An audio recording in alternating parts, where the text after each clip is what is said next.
बच्चों आज का हमारा जो क्वेश्चन है यूपी बोर्ड 2025 के लिए इंपॉर्टेंट क्वेश्चन है हमारे पास। वृत्ताकार धारावाहिक कुंडली की अक्षीय रेखा पर चुंबकीय क्षेत्र ज्ञात करना है हमें। तो क्या होता है वृत्ताकार धारावाहिक कुंडली की अक्षीय रेखा पर चुंबकीय क्षेत्र कैसे ज्ञात करते हैं, वो मैंने बहुत ही आसान भाषा में याद करेंगे और लिखेंगे भी। देखो कैसे करना है। ये हमारे पास क्या है, एक कैपिटल R त्रिज्या की एक क्या है वृत्ताकार कुंडली है ये हमारे पास। इसमें क्या है, विद्युत धारा क्या हो रही है, I प्रवाहित हो रही है। देखो आपको दिख रही होगी, ये एरो दिख रही होगी, विद्युत धारा I प्रवाहित हो रही है इसमें, ठीक है। और कुंडली का जो केंद्र है O, कुंडली केंद्र O से अक्षीय स्थिति में कोई बिंदु P स्थित है। x दूरी पर क्या है, बिंदु P स्थित है, जिस पर हमें क्या करना है, चुंबकीय क्षेत्र ज्ञात करना है। तो ऐसे ही लिखेंगे, माना कैपिटल R त्रिज्या की एक वृत्ताकार कुंडली है जिसमें विद्युत धारा I प्रवाहित हो रही है। कुंडली के केंद्र O से अक्षीय स्थिति में x दूरी पर बिंदु P स्थित है। ये देखो x अक्षीय स्थिति में बिंदु P स्थित है, जिस पर चुंबकीय क्षेत्र क्या करना है, ज्ञात करना है। तो कैसे करेंगे, सबसे पहले क्या करा हमने, इसके लिए हम क्या करते हैं, इस कुंडली को छोटे छोटे अल्पांशों में क्या कर देते हैं, विभाजित कर लेते हैं। और इस अल्पांश से एक अल्पांश को मान लेते हैं, इसकी अल्पांश की लंबाई क्या है हमारे पास, dl है। इस अल्पांश लंबाई dl से जो बिंदु P की जो दूरी है वो है, हम मान लेते हैं कितनी है, स्मॉल r है, स्मॉल r दूरी पे है। उसके बाद हम क्या करेंगे, जो इस अल्पांश के लिए, इस अल्पांश के कारण बिंदु P पर चुंबकीय क्षेत्र है, पहले हमें वो ज्ञात करना है। उसके बाद हम संपूर्ण कुंडली, पूरी कुंडली के लिए बिंदु P पर क्या करेंगे, चुंबकीय क्षेत्र ज्ञात करेंगे। तो कैसे करना है, आपको क्या करना है, अल्पांश लंबाई लेनी, तो आपको क्या करना है, इस स्थिति में बायो-सेवर्ट, इसके लिए हम ऐसे करना है बच्चों, इसके लिए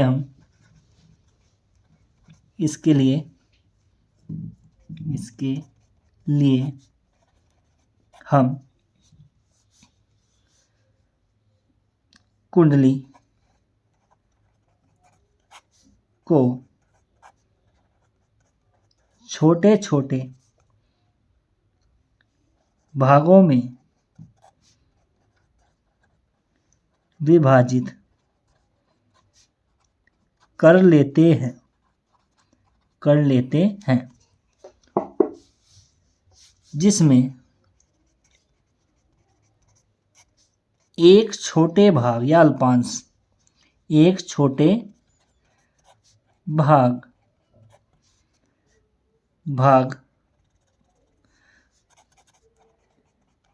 भाग की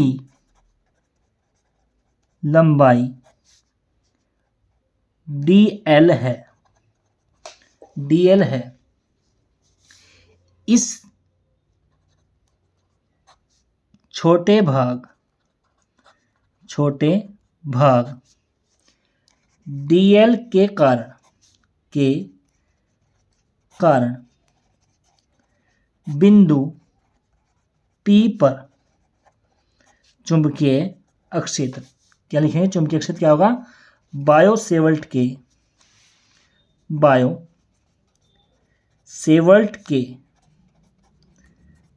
नियम से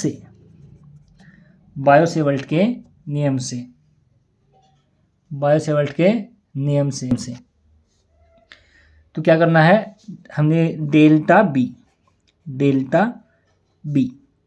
क्या होता है, बायो-सेवर्ट का नियम μ0/4π I dl sin θ/r²।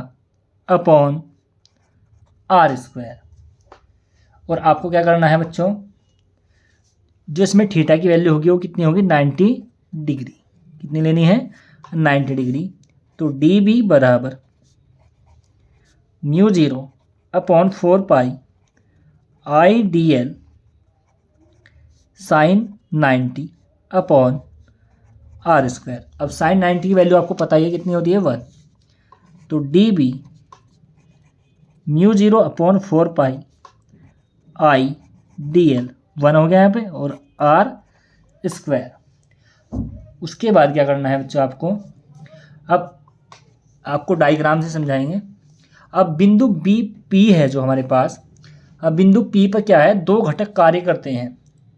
एक तो करता है ऊर्ध्वाधर घटक और एक करता है अनुदिश घटक। अब जो इसका अनुदिश घटक है वो हमारे पास क्या है, डी बी साइन थीटा और D B dash sine theta. और जो ऊर्ध्वाधर घटक है वो क्या है हमारे पास, डी बी कोस थीटा और D B sine theta, D B cos theta dash dash cos theta. ठीक है, उसके बाद हम क्या करना है, हाँ तो बच्चों क्या है इसमें जो सॉरी एक बात गलती होगी, जो इसमें क्या है, जो कोस थीटा वाले हैं वे तो हमारे पास क्या है अक्षैतिज घटक हैं, और साइन जो साइन वाले हैं वे हमारे पास क्या है ऊर्ध्वाधर घटक हैं। अब क्या करना है हमें, जो ऊर्ध्वाधर घटक है हमारे पास वे क्या हैं, उनके जो बीच का एंगल है क्या करते हैं, एक दूसरे से क्या है विपरीत, तो क्या हो जाएगा, एक दूसरे से निरस्त हो जाएंगे। क्या हो जाएंगे, जो हमारे पास अक्षैतिज घटक हैं वे एक दूसरे के क्या हैं, लंबवत है, मतलब एक दूसरे के विपरीत दिशा में है, तो एक दूसरे क्या कर देंगे, निरस्त कर देंगे। और ये क्या होंगे, डी बी जो साइन थीटा है ये आपस में क्या हो जाएंगे, जुड़ जाएंगे। तो हमें कैसे लिखना है, अब आपको अगर ज़्यादा कुछ लिखने की आवश्यकता नहीं है तो कैसे लिखेंगे, बिंदु P पर दो घटक कार्य करते हैं, दो घटक कार्य करते हैं।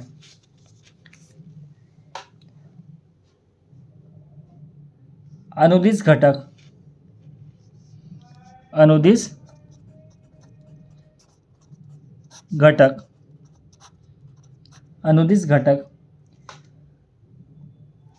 डी बी कोस थीटा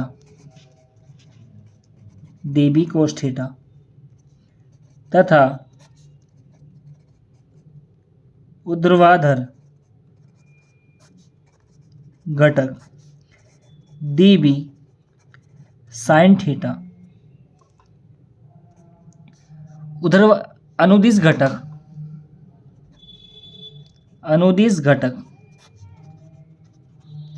एक दूसरे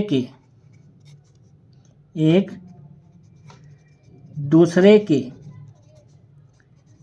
विपरीत दिशा में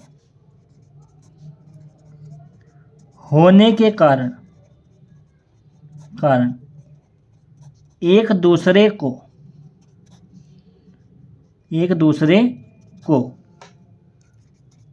निरस्त कर देते हैं, परंतु ऊर्ध्वाधर घटक एक ही दिशा में होने के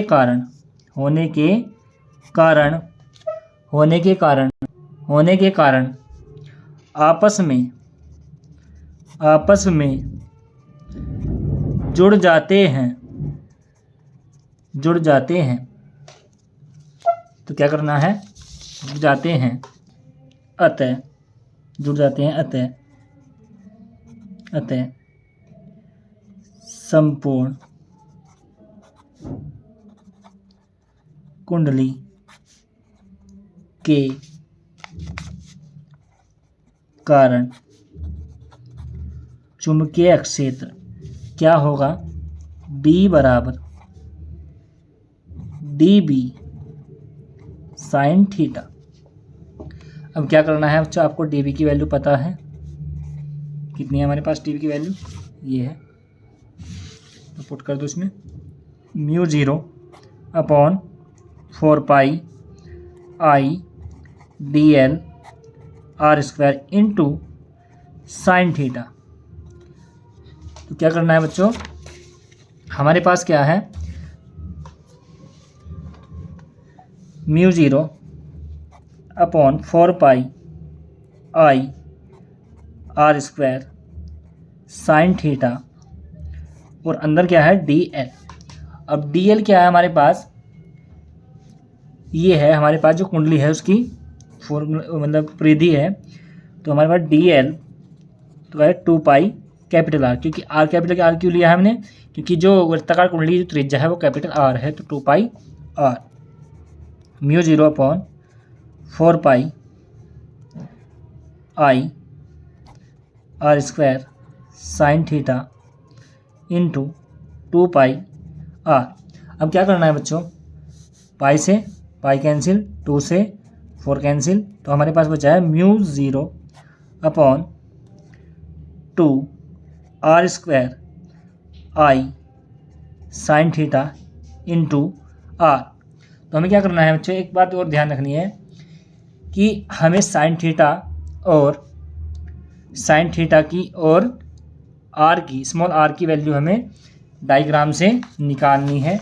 कैसे निकालेंगे, देखो इसमें क्या होता है, एक हमें ए ओ पी, ये हमारे पास क्या है, एक समकोण त्रिभुज है। तो समकोण त्रिभुज में पहले क्या करेंगे, पाइथागोरस प्रमेय का यूज करेंगे तो आर स्क्वायर कर्ण निकाल लेंगे। हमारे पास ये भी है और ये भी है। उसके बाद इसी त्रिभुज में हमें क्या करना है, साइन थीटा की वैल्यू भी निकालनी है, कर्ण बटा लंब बटा आधार, लंब बटा कर्ण से, ठीक है, लंब बटा कर्ण करके। तुम क्या करेंगे, त्रिभुज ए ओ पी में क्या लगाएंगे, पाइथागोरस प्रमेय से। तो पाइथागोरस प्रमेय क्या होगा, सबसे पहले ए पी का स्क्वायर बराबर ए ओ का स्क्वायर और ओ पी का स्क्वायर। तो क्या होगा, ए पी का स्क्वायर बराबर ए ओ का स्क्वायर प्लस ओ पी का स्क्वायर। और ए पी की वैल्यू कितनी है हमारे पास, आर है, तो आर स्क्वायर। ए की वैल्यू कितनी है, कैपिटल आर स्क्वायर है। ओ पी की वैल्यू कितनी है, एक्स है, तो एक्स स्क्वायर है। ठीक है बच्चों। उसके बाद हमें क्या निकालना है, आर की वैल्यू निकालनी है। तो आर क्या होगा, आर स्क्वायर निकालना, तो आर स्क्वायर हमारे पास आ गया है। उसके बाद इसी में क्या करना है हमें, साइन थीटा, इसी त्रिभुज में साइन थीटा। अब साइन थीटा का मतलब क्या होता है, लंब बटा आधार। तो हमारे पास क्या है, लंब कितना है ए ओ, और कर्ण लंब बटा, नहीं साइन थीटा क्या है, लंब बटा कर्ण, लंब बटा कर्ण ए ओ, और कितना होगा ए पी। तो लंब कितना है ए ओ बटा कर्ण कितना है ए पी। ए ओ की वैल्यू कितनी है हमारे पास, आर है, और ए पी की वैल्यू कितनी है हमारे पास, आर स्क्वायर है। आर स्क्वायर यही है ना, तो आर स्क्वायर की वैल्यू कितनी है हमारे पास, R square plus X square. ठीक है। अभी क्या करना है हमें बच्चों, ये वैल्यू हमें क्या करनी है, पुट कर देनी है इक्वेशन में। इसमें ये हमारे पास इक्वेशन है कोई फर्स्ट, इसमें पुट कर दो। समीकरण फर्स्ट में मान रखने पर तो मान रखो b बराबर म्यू 0 अपॉन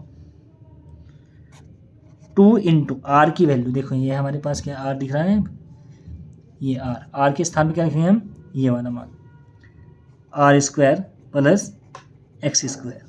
उसके बाद आई जो क्या, तो और इसके स्थान पे क्या आएगा हमारे पास, साइन थीटा की वैल्यू क्या है हमारे पास, साइन थीटा की वैल्यू है हमारे पास,